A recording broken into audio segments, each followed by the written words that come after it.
ఒకసారి మనం గతించి 16 సంవత్సరాలు అయినప్పటికీ ఈనాటికి కూడా ప్రజా హృదయాల్లో ఉండడానికి కారణం దోషాలను గుర్తించి ముఖ్యంగా పేదలు, రైతులు, విద్యార్థులు వారి యొక్క భవిష్యత్తుకు ఒక మంచి బాట వేసిన మనీయుడు రాజశేఖర రెడ్డి గారు. సో ఆయన ఫీజు రీఎంబర్స్మెంట్ పథకం ప్రవేశపెట్టి మరి ఈనాటికి కూడా భారతదేశంలో ఏ రాష్ట్రంలోనూ లేదు అత్యంత అద్భుతమైన పథకం ఆనాడు ప్రవేశపెట్టడం కారణంగానే షెడ్యూల్డ్ కులాలతో సమానంగా షెడ్యూల్డ్ కులాలతో కాన్స్టిట్యూషనల్ రైట్ మహనీయుడు డాక్టర్ అంబేద్కర్ గారు ఇచ్చినటువంటి రైట్ ఏంటంటే జనాభాలో వారు ఎంత శాతం ఉన్నారో అంత నిధులు కూడా పూర్తిగా విధిగా వారి యొక్క అభివృద్ధికి సంక్షేమానికి ఖర్చు పెట్టాలి. అంచేత ప్రభుత్వం ఎలాగో వారిని చదివిస్తుంది. కానీ ఓబీసీలకు కానీ అగ్రవర్ణాలు ఉన్న పేదలకు కానీ ఆ అవకాశం లేదు. దేశంలో మొట్టమొదటిసారిగా అటువంటి అవకాశం కల్పించినటువంటి మహనీయుడు కారణంగానే ఈనాడు అనేక మంది మరి విద్యార్థులుగా, ఇంజనీర్లుగా, డాక్టర్లుగా, ఇతర ఉన్నతోద్యోగాల్లో అర్హత సాధిస్తున్నారంటే కారణం ఆ నాయకుడిని తీసుకొచ్చినటువంటి ఒక బృహత్తరమైనటువంటి గొప్ప పథకం. దాన్ని ఎందుచేత ఒకసారి హైకోర్టు ఏం జడ్జిమెంట్ ఇచ్చిందంటే ఇది ప్రోత్సహించవలసిన అవసరం లేదు అన్నట్టుగా జడ్జిమెంట్ ఇచ్చారు. అయినా ఆ జడ్జిమెంట్ కూడా ఏమి లెక్క చేయకుండా మరి నిధులు కేటాయించినటువంటి ఏకైక మంత్రి గారు. ఇంకా చాలా రాష్ట్రాలు లేదు. ఆనాడు చేసినటువంటి ఆ పథకంగానే ఇటు ఈ రాష్ట్రం ఆంధ్ర రాష్ట్రంలో కానీ కూడా కొనసాగుతుంది. కారణం ఏంటంటే చేసినటువంటి అచ్చమైనటువంటి అదేవిధంగా 2 రైతుల సంక్షేమం తెలుసు మనందరికీ కూడా. మంది వ్యవసాయక రాష్ట్రం అంటే 167% ప్రజలు వ్యవసాయం మీద జీవనాధారం ఈ రాష్ట్ర ప్రజలందరికీ కూడా. అటువంటి రాష్ట్రంలో వ్యవసాయానికి మనం అత్యధిక ప్రాధాన్యత ఇవ్వకపోతే మరి వ్యవసాయం తిరిగి బ్రతికి పట్టగట్టే పరిస్థితి కనిపించడం లేదు అనేది గ్రహించే ఆనాడు మరి చాలా స్కీములు ఇచ్చి రైతులకి వెన్నుదన్నుగా నేర్చినటువంటి మహనీయుడు డాక్టర్ రాజశేఖర రెడ్డి గారు. ఇప్పటికీ కొనసాగుతుంది. జగన్మోహన్ రెడ్డి గారు అయితే దాన్ని మరింత పెంచి దాదాపు 1,40,000 కోట్ల రూపాయలు భారతదేశంలో చాలా మేము రాష్ట్రంలోనే చెప్పుకుంటుంటారు. వాళ్ళు కూడా ఎప్పుడు నిధులు కేటాయించారు. 1,40,000 కోట్లు కేటాయించారు వ్యవసాయానికి, వ్యవసాయ రంగానికి. కారణం ఏంటంటే ఈవేళ మనకు 13 జిల్లాల్లో 54 లక్షల మంది రైతులు ఉంటారు.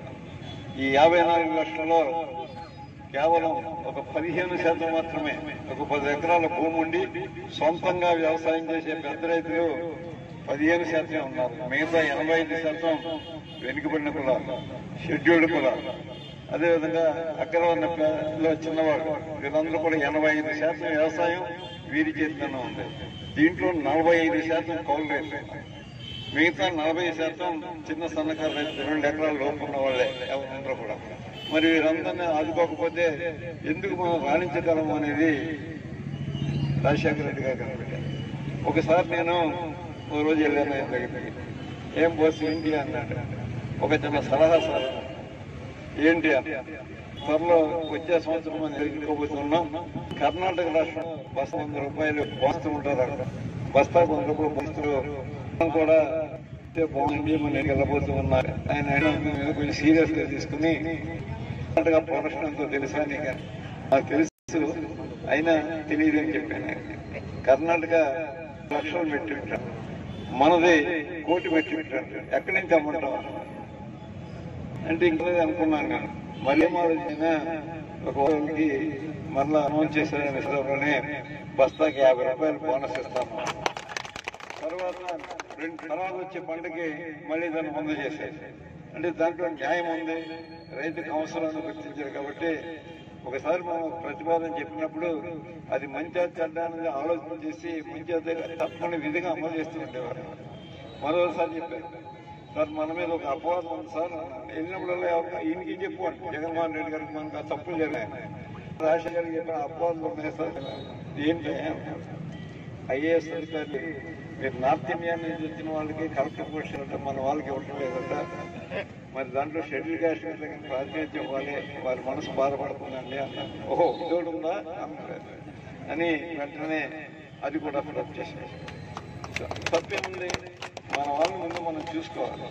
అదేవిధంగా మరి అందరికీ ఉపయోగపడేది ఆరోగ్యశ్రీ. ఇది కూడా ఈనాటికి కూడా భారతదేశంలో ఎక్కడ ఇప్పుడే సెంట్రల్ గవర్నమెంట్ కూడా అమలు చేస్తూ ఉన్నారు. సెంట్రల్ గవర్నమెంట్ మొన్న అమలు చేశారు. 5 లక్షల వరకు మరి ప్రతి పేదవాళ్ళందరూ కూడా వారికి మేము ఫైనాన్షియల్ అసిస్టెన్స్ ఇస్తాము అని సెంట్రల్ గవర్నమెంట్ కూడా నిర్ణయం తీసుకుంది. ఆరోగ్యశ్రీ పథకం పెట్టి అమలు చేసినటువంటి మొట్టమొదటి ముఖ్యమంత్రి డాక్టర్ శేఖర్. ఇవన్నీ అంటే పేదవాళ్ళ విద్య కానీ లేకపోతే చిన్నకారు ప్రోత్సాహం లేక ఆశలు కానీ ఇటువంటి, అలాగే పెన్షన్ ఏమారాలు మొదలుపెట్టారు. ఆ రోజు 50 రూపాయలు దాన్ని రెడ్డి గారు 200 చేసేసి అలాగే అంచెలుగా పెరిగింది. ఇది సరిపోతుందంటే ఇంకా సరిపోతుంది. నేను వాట్సాప్ మాట్లాడాలంటే ఇంకా సరిపోదు. ఏం చేసి సరిపోదంటే ఆ ఏజ్ వచ్చేటప్పటికి 70 సంవత్సరాలు వచ్చేటప్పటికి మందులకే చాలా ఎక్కువ ఖర్చు అవుతుంటుంది. దాన్ని కూడా దఫాలుగా కొంత పెంచిన మళ్ళా జగన్మోహన్ రెడ్డి గారు ఆలోచన చేస్తున్నారు. ఇంకా పెంచాలని ఆలోచన వారికి ఉంది. తప్పకుండా అమలు జరుగుతుంది. మరి ఈ ప్రభుత్వం అధికారంలోకి వచ్చింది. మరి ఇవన్నీ సక్రమంగా అమలు చేస్తున్నారంటే రైతుకైతే మాత్రం పెద్ద సున్నా ఎప్పటి వరకు ఏ ఒక్క పథకం అమలు చేయాలి. రాజశేఖర రెడ్డి గారు అయితే 12 పథకాలు అమలు చేస్తారు రైతులకి. 1 ఫ్రీ ఉచిత విద్యుత్, 2 సున్నా ఇంట్రెస్ట్ అంటే వడ్డీ లేని. ఈనాటికి రాష్ట్రంలో ఉండేది, మన రాష్ట్రంలోనే అమల్లో ఉండేది వడ్డీ లేని. మళ్ళీ మార్చేశారు వడ్డీ రుణం. వారికి వడ్డీ లేనటువంటి డాక్టర్ రాజశేఖర్ రెడ్డి ప్రవేశపెట్టారు. అదేవిధంగా ఫ్రీ బోర్ అంటే మనకు అవసరం లేదు. అదే మెట్రో సర్వే బోరు 5 లక్షలు ఖర్చు అవుతుంది. బోరు వేసుకోవాలంటే 5 లక్షలు కూడా ప్రభుత్వమే చెల్లించి బోర్ వేసుకోవడానికి 2.5 ఎకరాలు రైతులు ఇంకా బోర్ వేసుకోవచ్చు. అక్కడ ఫెయిల్ అవుతుంటాయి. ఒకసారి అనుకున్న చోట నీళ్లు పడవు.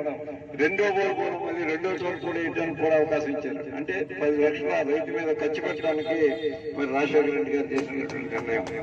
ఈ విధంగా మరి ఒకటి కాదు, అదే గొర్రెలు మేకలు పెంచుకునే వాళ్ళు కూడా 2.5 లక్షల రూపాయలు ఫైనాన్స్ ఉచితంగా ఇస్తుండేవారు. అటువంటి కుటుంబాలు అన్నింటి మన ప్రాంతంలో చూడండి. గుంటూరు నుంచి స్టార్ట్ అవుతుంది. గుంటూరు, ప్రకాశం,